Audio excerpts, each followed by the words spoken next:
K രാഗേഷിന്റെ തലച്ചോറിൽ Marxism ലെനിനിസത്തിന്റെ തരിമ്പെങ്കിലും അവശേഷിക്കുന്നുണ്ടോ എന്ന് ചോദിക്കുകയാണ് കമ്മ്യൂണിസ്റ്റ് സൈദ്ധാന്തികനും പ്രമുഖ മാധ്യമ പ്രവർത്തകനുമായ ജി ശക്തിധരൻ. അതോ വെറും കട്ടച്ചാണകമാണോ കെ രാഗേഷിന്റെ തലയിൽ അടിഞ്ഞുകൂടി കിടക്കുന്നത്? ഒരു ഉൾപാർട്ടി സമരം നടക്കുമ്പോൾ അതിന്റെ ചർച്ചയിൽ നാലയലത്ത് നിർത്താൻ കൊള്ളാവുന്നവനാണോ ഇയാൾ? ഈ പാർട്ടി നാളെയും ഈ മണ്ണിൽ അവശേഷിക്കണമെന്ന് ആഗ്രഹിക്കുന്ന ഏതെങ്കിലും ഒരാൾ ഉപയോഗിക്കുന്ന ഭാഷയാണോ ഇയാളുടെ തലയിൽ കയറ്റി വെച്ചിരിക്കുന്നത്? പാർട്ടി ഫണ്ട് കട്ടു തിന്നുന്നവൻ പ്രലോഭിപ്പിച്ചാൽ ഇങ്ങനെ കീശ നിറയ്ക്കുന്നവരാണോ ജില്ലാ സെക്രട്ടറിമാരൊക്കെ? ഇതിനേക്കാൾ വാടക ഗുണ്ടകളെ കൊണ്ടിരുത്തി മാവോ പണ്ട് പറഞ്ഞതുപോലെ ബോംബ് വെച്ച് തകർത്തുകൂടെ? ജി ശക്തിധരൻ രോഷം കൊള്ളുകയാണ്. എടോ നൃശംസ, AKGയുടെ പാദസ്പർശമേറ്റ മണ്ണാണെടോ ഇത്. ഇത്രയും കാലത്തിനിടയിൽ എത്ര രക്തസാക്ഷികളുടെ ചുടുചോരയുടെ സ്പന്ദനം തൊട്ടറിഞ്ഞവരാണ് നമ്മൾ.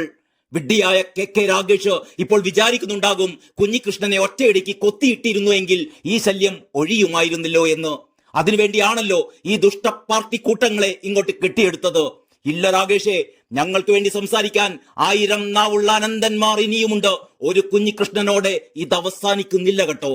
പൊതുപ്രവർത്തന രംഗത്ത് സമൂഹത്തിനു വേണ്ടി സ്വന്തം ജീവിതം നിസ്സങ്കോചം സമർപ്പിച്ച ഒരു മനുഷ്യനെ കുറിച്ച് കേരളം രാഷ്ട്രീയ ഭേദമന്യേ മനസ്സ് നൊമ്പരപ്പെട്ട് നിരന്തരം അഭൂതപൂർവമായി ചർച്ച ചെയ്യുന്നത് കാണുന്നത് അടുത്ത കാലത്ത് ഇത് ആദ്യമായിട്ടാണ് എന്ന മുഖവുരയോടെയാണ് ശക്തിധരന്റെ ഈ ഫേസ്ബുക്ക് കുറിപ്പ്. പാർട്ടിയുടെ കൽപ്പനയനുസരിച്ച് ഉറങ്ങുകയും അതേപോലെ ഉണരുകയും ചെയ്യുന്ന ഈ നാട് കുരുട്ടുബുദ്ധിക്കാരുടെ കയ്യിലാണ് എന്ന് ശപിക്കുന്നത് നമ്മൾ കേട്ടുകൊണ്ടിരിക്കുകയാണ്. അതിന്റെ നന്മ മുഴുവൻ ചോർന്നുപോയി എന്നും ഇനിയൊന്നും ഗുണം പിടിക്കാൻ പോകുന്നില്ല എന്നും പറയുന്ന ദോഷൈക ദൃക്കുകൾ ഈ പോരാട്ടം കണ്ണു തുറന്നൊന്ന് കാണണം. ആർജവമുള്ള ധീരരായ മനുഷ്യർ ഇവിടെ നിന്ന് മൺമറഞ്ഞിട്ടില്ല എന്ന് ബോധ്യപ്പെടണം. അതിൽ നമുക്ക് സന്തോഷിക്കാനുണ്ട്.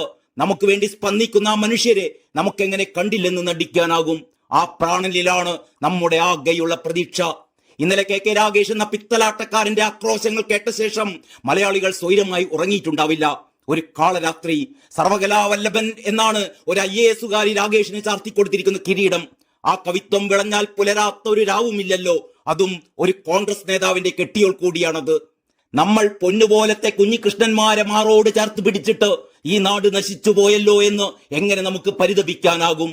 അങ്ങനെ ഇകഴ്ത്താൻ പറ്റാത്ത കരുത്താണ് കുഞ്ഞികൃഷ്ണൻ നമുക്ക് പകർന്നിട്ടുള്ളത്.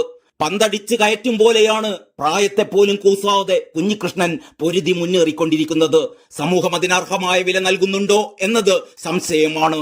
ഭീരുത്വം തന്നെയാണ് പ്രധാനം. ജഡിലമായ വാക്കുകളല്ല കുഞ്ഞികൃഷ്ണൻ ഉയർത്തുന്നത്. ഇത് കുഞ്ഞികൃഷ്ണനോടെ അവസാനിക്കുന്നുമില്ല. നേരിനു വേണ്ടി ശബ്ദമുയർത്തുന്നത് കൊണ്ട് ഇത്രയേറെ പഴികൾ കേൾക്കേണ്ടി വരുന്ന മറ്റൊരു മാധ്യമ പ്രവർത്തകൻ വിനു വി ജോണിനെ പോലെ ഉണ്ടോ എന്നതും സംശയം. ആദർശദാർഢ്യമുള്ള പത്രപ്രവർത്തകർ അപൂർവമാണിന്ന്. എത്ര ധൈര്യത്തോടെയാണ് മുട്ടുമടക്കാതെ കുഴിമാടത്തിൽ രക്തസാക്ഷികൾക്ക് കാവലായി കുഞ്ഞികൃഷ്ണൻ അന്തിയുറങ്ങുന്നവരുടെ ജ്വാല അണയാതെ നോക്കുന്നത്. ശക്തിധരൻ ഈ കുറിപ്പ് അവസാനിപ്പിക്കുന്നത് ഇങ്ങനെയാണ്: ഒരു കോൺഗ്രസ് കുടുംബത്തിൽ നിന്ന് IAS ഉള്ള ഒരുത്തിയെ വേഷഭൂഷാദികൾ അണിയിച്ചുകൊണ്ടിരുത്തിയാൽ ഞങ്ങൾ പേടിച്ചു പോകില്ല. അവർ എത്രയെങ്കിലും സ്തുതിഗീതങ്ങൾ മുഴക്കട്ടെ, ഞങ്ങൾക്ക് സത്യമാണ് കൂട്ടിനുള്ളത്. എന്തൊരു ആരാധനയായിരുന്നു ആ സ്ത്രീക്ക് മലീമസ രാഷ്ട്രീയം പേറുന്ന ഈ മാർക്സിസ്റ്റ് കോമരത്തെ താലോലിക്കാൻ. പക്ഷെ ഞങ്ങളുടെ ചങ്ക് പിളരുകയാണ് നിങ്ങൾ കോടാലിക്കൈയായി പ്രവർത്തിക്കുന്നത് കാണുമ്പോൾ. കുഞ്ഞികൃഷ്ണന്റെ അകക്കാമ്പുള്ള പുസ്തകം വരും തലമുറകൾക്കും എന്നും ഒരു പാഠപുസ്തകമായിരിക്കും. വ്യക്തിത്വമുള്ള മനുഷ്യനെ വർഗവഞ്ചകൻ എന്നും മറ്റും വിളിച്ച് അധിക്ഷേപിക്കാൻ ഈ രാഗേഷ് ആരാ? മാർക്സോ ലെനിനോ മറ്റോ ആണോ എന്നാണ് രാഗേഷിനെ കുറിച്ച് ശക്തിധരൻ രോഷത്തോടെ ചോദിക്കുന്നത്. ഈ ചോദ്യത്തോടെ തന്നെയാണ് ഈ കുറിപ്പ് അവസാനിപ്പിച്ചിരിക്കുന്നതും.